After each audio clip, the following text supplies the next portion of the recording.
So there's my picture, a little throwback. I was in first grade at the time. And a picture of my family, go Sox. We always go to the Sox games together. For those of you who don't know me, my name is Heather Becerra. I am the Chief Marketing Officer. And before we get started, I have a couple of items I would like to say. One, there is a link on your agenda for a survey. If you would please complete that sometime today or in the next couple of days, we'd really appreciate it. We want to get some feedback from you on what we can be doing to better help you with your partnership programs. Also, I want to give a shout out to some of the people in our office that are kind of behind the scenes and they don't get a lot of credit all the time. Andrea and Jen. Andrea is our graphic designer, and Jen Rush, they both put together these presentations. They actually had to learn this entire new program because they challenged us this year with not putting together what they call a boring PowerPoint. So they had to actually learn these presentations. Andrea was up until 3 in the morning, not last night, but the night before. And I just want to give them a shout out. And then also, in your packets, you have a list of all the conventions and sporting events. Actually, conventions, you don't have the full list. But you do have a couple of the big citywides we do, and then you have all of our sporting events. And for all those events, we do a lot of servicing.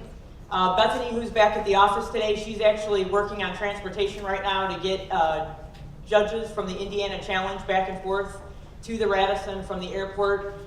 So she's always doing our servicing, and one of the things we hear from event planners is just what a great service job we do. So Bethany, who's not here, and then also Barb Mack, who handles all of our housing, and she's the one who all these parents are calling in a panic looking for rooms for their teams.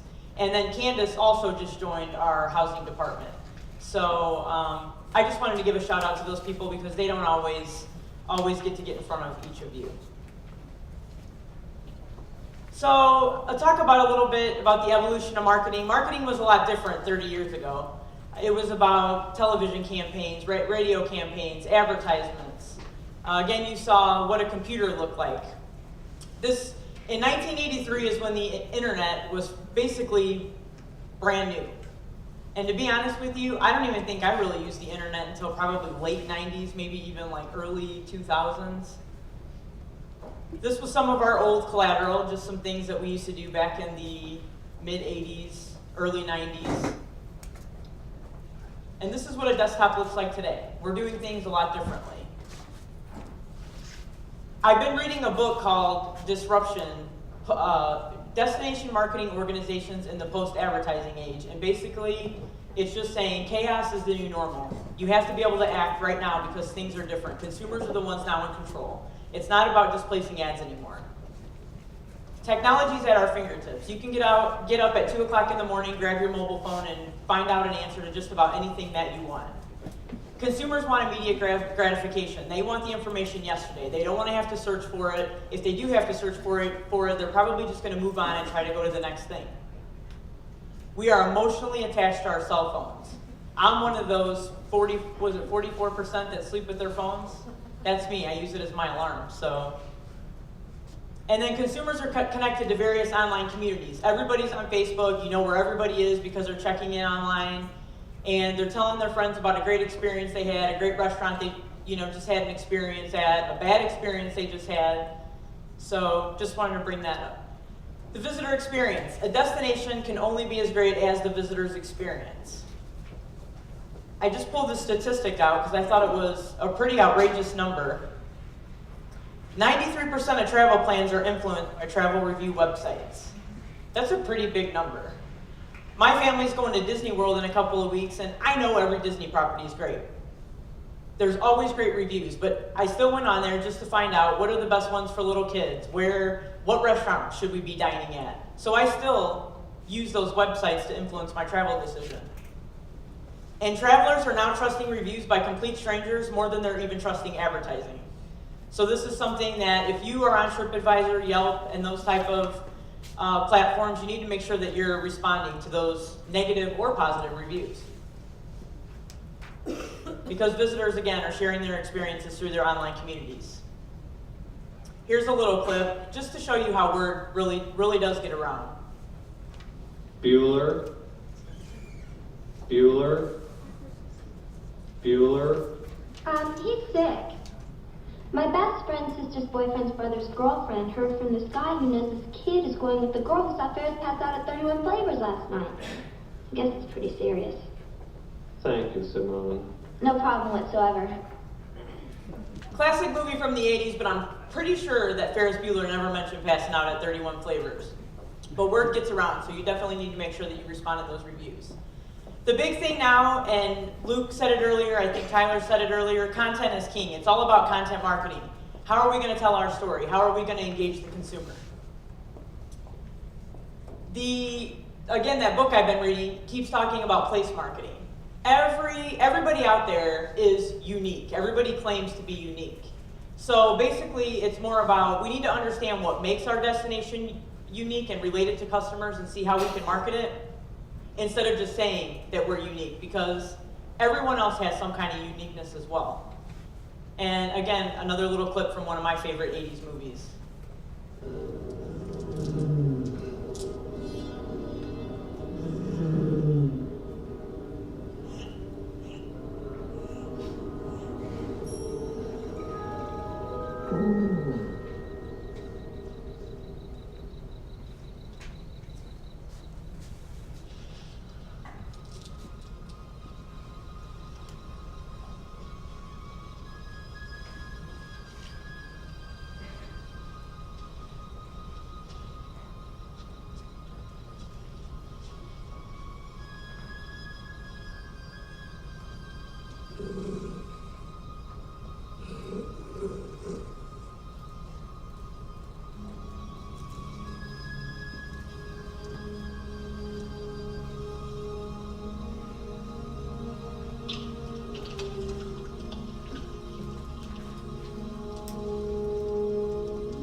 So the clip is really just about, how are we going to get people to follow us? How are we going to get them to come to us? So I just want to go through, I don't want to give you a lot of boring stats, but I want to give you just some of the things that we're doing at the South Shore CVA in the marketing department, because I think it's important that you know about it. We're doing a lot of event marketing. We're seeing that all of our campaigns that follow around event marketing have very high click-through rates. This is just a little ad that we're putting together I'm sure you all heard that we're going to be moving the air show to Fair Oaks, and we're also going to be partnering with like the Lake County Fair, Festival of the Lakes, Pierogi Fest, and all of our big events to get the word out. Last year, the South Shore Air Show, our web visits decreased by 50% to the air show page, but getting 20,000 visits to our website just because of the air show isn't bad, being as we didn't have an air show. So we still had 20,000 visits last year to the South Shore CVA website, even though we didn't have one. Festival of the Lakes, we partnered with them. We collected 1,600 surveys in 5 days to help gather some better marketing information for them. And we were able to increase visits to the Festival of the Lakes section of our website by 243%. Pierogi Fest. We included some Pierogi Fest ads in some of our digital ad campaigns that we ran in the Chicago, Lafayette, South Bend markets. Oh, sorry. The increase in that was about 7,000% of how many more people we were able to get to our Pierogi Fest page. Popcorn Festival. We became a sponsor last year of the Popcorn Festival. We went from 20 visits to our website in 2012 to over 1,400 visits to the Popcorn Fest page, which again was like a 7,000% increase. And then A Christmas Story. I'm sure everybody knows that we do that great event, A Christmas Story. That was a 2-page spread that we had put in Travel Indiana magazine, and we had a 46% increase in visits in 2013 over 2012. So event marketing is really, really important for us. We also want to be out there promoting events like Explore the South Shore that you're all involved in. You come to the Welcome Center, We're bringing in locals to tell them what there is to do throughout the summer and throughout the year for them to visit while they're here or while they have visiting friends and relatives. National Tourism Week, it's just a week to get out the message about destination marketing and what we do, the travel and tourism industry. And then the Rose Awards, which I think Megan will touch on too, but Rose Awards is something that if you're not participating in, you really should be. We want to honor your frontline employees, your servers, your front desk associates, all those types of people that are making the first impressions when visitors visit. Also, some of the leisure marketing that we're currently doing. We're still doing some print ads, not a lot. We're doing the annual publications like the travel guide, the Indiana State Map, again, all the event marketing. This is a piece that we did in Travel Indiana Magazine. I don't know if anybody's familiar with it. It was brand new in 2013. So in here we co-op with some of our big events and attractions like the Shrine of Christ Passion, Fair Oaks Farms, Albany's. We have Pierogi Fest, Popcorn Fest. The Indiana Dunes is in here. What I like about this publication is it's seasonal. It's very similar to the travel guide where it has a lot of travel experiences. However, it's seasonal so we can actually involve more of you. Television, Nikki already touched on Savor Indiana and what we did with them. We did 2 episodes in 2013 and we have already budgeted for 2 episodes in 2014, so we will be reaching out to all of our partners to get you involved in an episode of Savor Indiana. We just leased a new billboard on I-65 and Route 30, the one that is on, is it the Radio 1 building? Right there by Guitar Center as you get off on I-65. Because there's so many people that see that billboard and we have so many groups that always stay in that Maryville area, it's a way to drive traffic to our mobile site. We've been putting up some advertisements up there, such as this one, to drive people to alongthesouthshore.com. Event awareness, like for the Rose Awards and different things like that. And then also, we want to be putting welcomes on there for all the big groups that are coming in. For instance, when Lutheran basketball comes in at the end of March, we'll have a big welcome Lutheran basketball so that their teams can see that as they drive by. We talked again about social media and how important it is that we stay active in social media. We've been doing a little more advertising. We didn't spend a lot last year. We only spent a little over $1,200, but we added almost 1,500 more Facebook likes and reached almost 37,000 more people. So we'll be doing some more Facebook advertising and social media type advertising. What social media is how we're getting the word out to promote all of you. So we want to make sure that we're all tagging each other, we're all following each other, and we're all cross-promoting. Digital campaigns. We did several digital campaigns last year. The reason we keep doing the digital campaigns and we're not doing as much print is we have above average click-through ratios. Our averages have been anywhere from 2 to 5 times what the average is. Our digital mobile ads we're finding are even outperforming our desktop ads, which goes along with what Luke said. We really need to take advantage of the mobile because it's blowing up. And then we're monitoring our Google Analytics. That's something that Jennifer Rush in our office does. She's always monitoring Google to make sure that all the ads out there that we're placing, that we're actually getting traffic from those sites.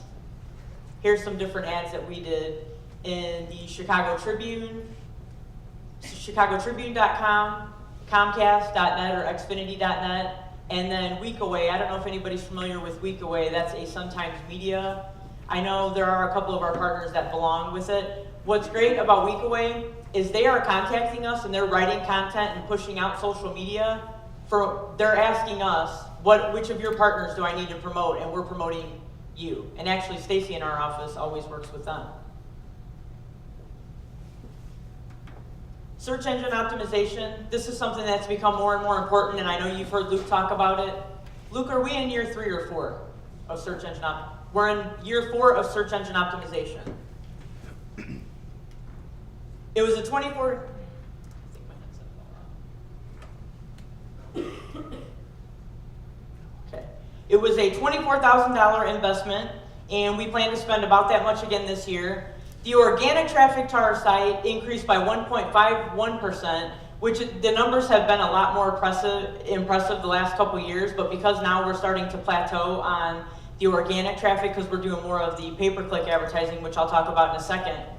But the organic traffic to our mobile site increased by 792%, which means people are now on their mobile sites looking for us organically instead of on desktop sites, which is why the desktop number is a lot lower. But our overall web traffic increased by 49%, and direct traffic to alongthesouthshore.com increased by 79%. Pay-per-click. This is the first year that we did a pay-per-click campaign. And there's a photo. I don't know if everybody knows what that is. But basically, we're putting these advertisements up there, and every time they click, we have to pay for it. It was an $18,000 investment. We had almost 1.9 million impressions on our pay-per-click campaign with over 50,000 clicks. The average click-through rate was 2.69%. Again, going back to events, and that being the driver to get people to our website. The highest performing campaign was events at 7.92% click-through rate. I think they said the average on these are like 0.3 to 0.4, so we're way above that average. And Luke mentioned earlier that the average time spent on the site is like 3 minutes and 8 seconds. When they're going to a pay-per-click and they're clicking on us, the average time spent on the site was 4 minutes and 56 seconds. So we're gathering their attention for almost 5 minutes, which means they're searching for all of your establishments. They're looking for your events, they want to eat at your restaurants, stay at your hotels, and visit your attractions. Mobile geofencing is something new that we did this year. This is one nice thing about having a boss that doesn't make us just stick to a 1 year, 2 year, 3 year plan. He actually lets us go outside of the box and do some new things.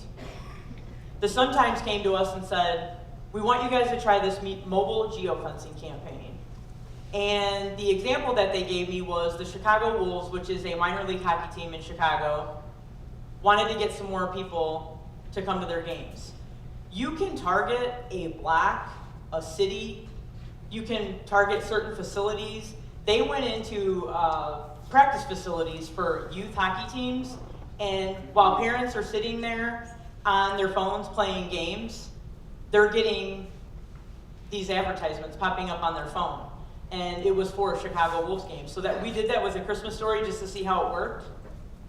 And we actually picked certain cities like Cal City, Creed. I think we did some local like Highland, Griffith. Just wanted to see if it would work. And we had a 0.75% click-through rate, which they said was phenomenal. I think, again, they said that the average was like 0.3 or something. So it was way above average. And that was only a $1,500 investment. But for somebody like Railcats, maybe you guys should be targeting like some of these. I have to go sit at the Little League and wait for my son to practice, and I'm sitting there playing Candy Crush or, checking the news or whatever. You could be delivering ads to me like, hey, come to the Railcats game. Also, I just want to make sure that you're all using our SSCVA resources. We have a 23,000 square foot welcome center. It's a huge piece of real estate. Experienced, knowledgeable staff that are downstairs all the time. They want to make sure that they know as much about you as possible. We're distributing your information as long as we have it. Please make sure that we do. We have great travel counselors who are always trying to make sure that we have plenty of supply of your brochures. But if you get new ones printed, please bring them to us. We also have a gift shop. Some of you are selling stuff in our gift shop. Some of you aren't. If you're not, please contact Tammy in our office because we should be selling some of your stuff. I know that we're selling Albany's now. We actually just reached out to Hoosier Bat. We're now putting little Hoosier bats that say South Shore engraved on them. We're selling some of those. So we have a lot of unique items from our partners. Our exhibit hall. Think out of the box. Do you have an exhibit that you think we might want to promote? I know that we've got Challenger Learning Center. We've done an exhibit with them in the past. Lebesnick did a art exhibit. So we definitely have a 6,500 square foot exhibit hall that we're always looking for new ideas. The Great Sign, I'm sure most of you seen that. That was new last year. We've had that about a year now. We want to make sure that we're putting information up on that all the time just to keep the public aware of what's going on. Locals that are coming through as well as visitors. Cracker Barrel gets tons of visitors. As people are passing it, we want to make sure that they're seeing it. And if anybody hasn't been in our Welcome Center anytime in the past, when did this get done? About 3 months ago? A couple months ago? We now have a big video wall that is right behind our front desk. If you're purchasing the featured events on our homepage of our site, your featured event is also getting shown on our video wall. So that's just another value added. And then we're also showing all these webisodes and different things about all the attractions I know we have one at Belleville's, Albany's, all the different attractions, so we want to make sure that we're constantly showing your things. And if you have videos, make sure you get them to Andy so that if it's something we can utilize, we want to make sure that we're showing it. Also, the mobile marketing opportunities, the South Shore Tourmobile. We did 64 events in 2013. One campaign that I'm really proud of is 30 stops in 30 days. We did it the whole entire month of July to commemorate our 30-year anniversary. And the greatest thing about this campaign is we were able to incorporate all of our partners. We did, again, 30 stops in 30 days.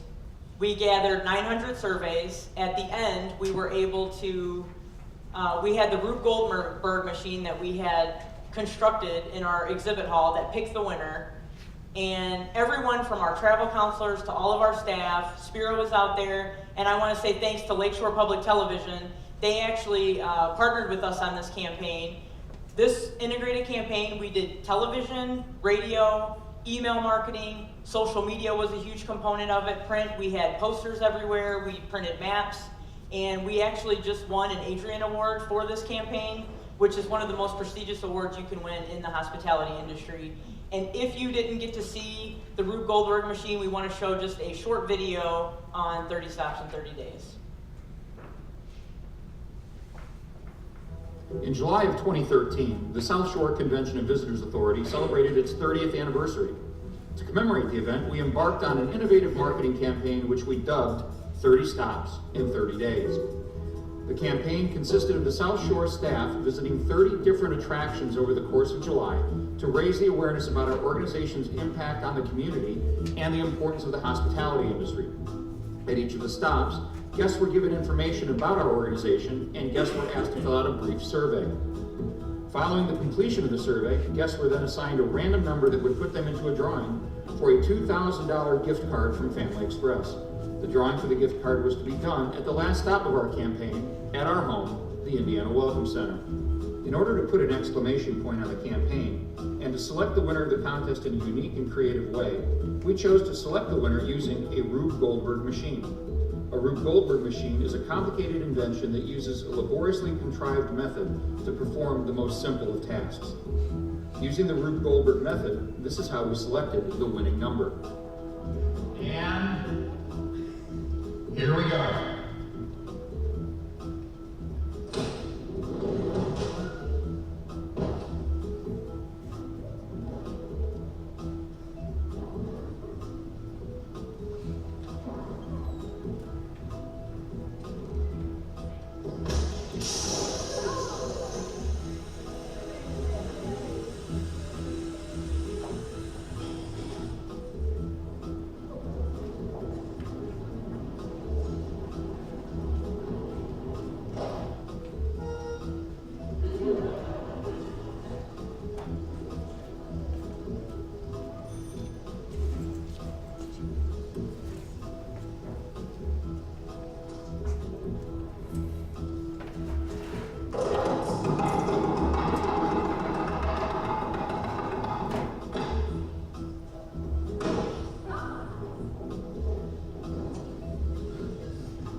Congratulations, welcome to our Rube Goldberg. And with that, the machine selected number 748. This number had been assigned to Nicole Rapick of Crown Point, Indiana. We would like to congratulate Nicole on winning the gift card, and we would also like to thank Family Express, along with all of our other partners throughout the 5-county area that participated in this fun-filled campaign. With their help, we were able to showcase the importance of our organization and the impact the tourism industry has on the community and the regional economy. So that's all I have. And kudos to Andy. It was his idea to do the Rube Goldberg machine.